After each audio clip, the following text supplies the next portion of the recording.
بسم الله الرحمن الرحيم. السلام عليكم ورحمة الله وبركاته. کتاب العربیة بین یدیک وګورو چې کوم ځای ته رسیدلی یو سره 246 نمبر صفحه ملخص التراکیب. څومره ترکیبونه چې دي د هغې جوړښتونو باندې نن بحث کوو. لومړی جدول چې دی لماذا ولې. کله چې موږ د یو جملې په اړه پوښتنه کوو او هغه جمله په ولې شروع کیږي، لکه پښتو کوي ولې، نو په عربي کې دغه جمله په لماذا شروع کوو. ماذا څه، که چېرته په ماذا شروع سي نو معنا یې ده چې څه، خو لماذا ولې د څه لپاره. لماذا ترکت العراق، عراق دی ولې پرېښود.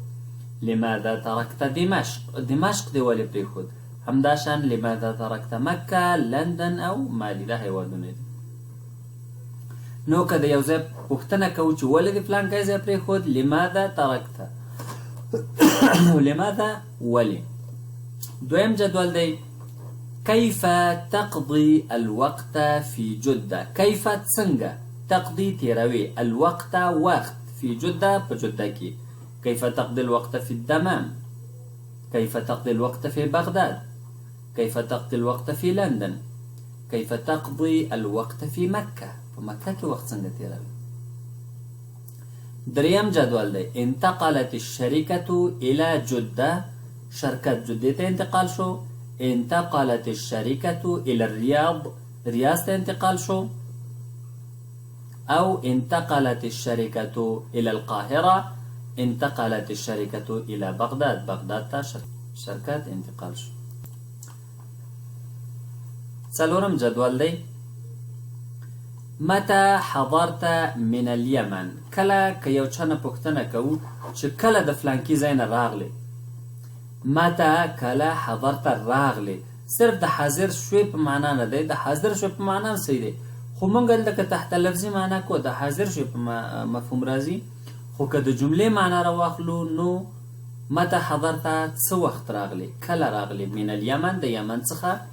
متى حضرت من مالي، متى حضرت من کینیا، متى حضرت من اريتريا. پنځم جدول اذهب مع الاسرة، زم د فامیل سره الى شاطئ البحر، د بحر غاړې ته.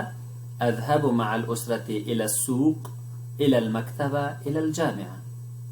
شپږم هل معك الجنسية اليمنية، ایا یمني تابعیت لري. هل معك الجنسية العراقية، ایا عراقي تابعیت لري. هل معك الجنسية السنغالية، هل معك الجنسية التركية. اووم جدول حضرت قبل 10 سنوات، لس کاله مخکې راغلی یم. حضرتو د حاضرېدو په معنا دلته نه دی، حضرتو په دې معنا دی چې راغلی یم. حضرت قبل 9 سنوات، 9 کاله مخکې راغلی یم. حضرت قبل 8 سنوات، حضرت قبل 7 سنوات. دلته فکر کوم سبع دی، که سبع وي مانه کمپیوټر لږ لرې ایښی دی نو اشتباه ده، املایي غلطي ده، ټایپینګ کې به داسې شوي. خو حضرت قبل 7 سنوات، حضرت قبل 6 سنوات، شپږ کاله مخکې راغلی. اتم جدول معي ما سره شته جواز السفر، پاسپورت اليمني، معي جواز السفر السوري، معي جواز السفر العراقي، ما سره عراقي پاسپورت دی او همداسې نور.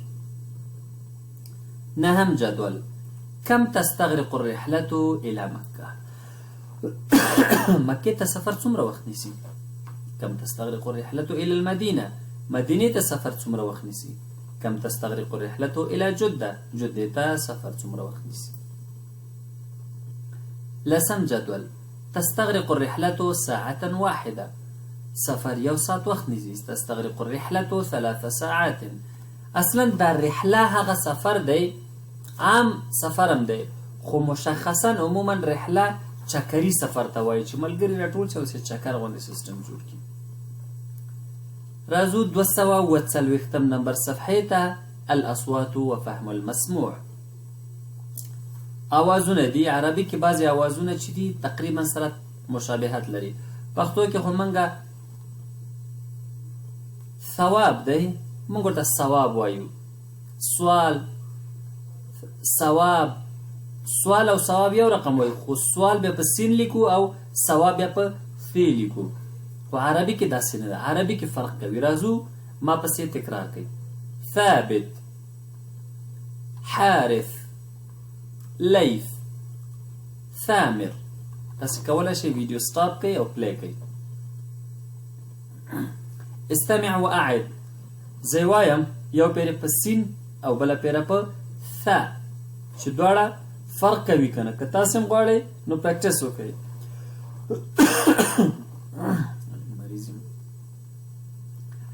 سارة، ثارة، ثانية، ثانية، سورة، ثورة، ثورة، ثناء، ثناء، ساب، ثاب، دثار، دثار، كسب، كثب، مأسور، مأثور، نسر، نثر، أسرى، أثرى، حدث، حدث، جس، جث، رفس، رفث، عابس، عابث، الرس، الرث.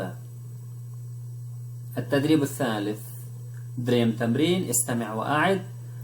أعوذ بالله من الشيطان الرجيم. زمانك توجه بالتبت الثاوي. لقد كفر الذين قالوا إن الله ثالث ثلاثة.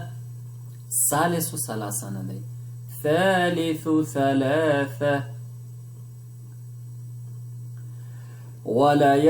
وليحملن أثقالهم وأثقالا مع أثقالهم، فإن كانت اثنتين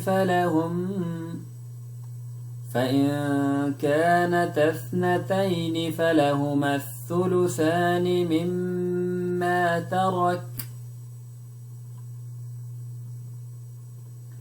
ومثل كلمة خبيثة كشجرة خبيثة اجتثت من فوق الأرض ما لها من قرار.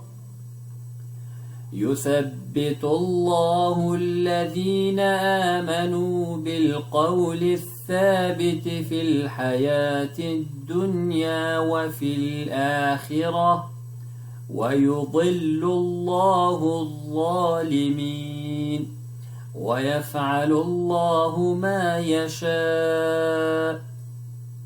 نو په دې آیتونو کې او په دغه الفاظو کې به ستاسې ټول هغه توجه او فوکس پوینټ چې وي، چې په کوم پوینټ باندې فوکس وکئ، هغه به دا وي چې سین او ث ترمنځ فرق وکئ. صرف په لیکلو کې نه بلکې په تلفظ کولو کې. نو دا 240 نمبر صفحه د نن لپاره هم دومره درس بس دی. ونلتقي إن شاء الله في الدرس المقبل، وإلى اللقاء القادم. أستودعكم الله، والسلام عليكم ورحمة الله وبركاته.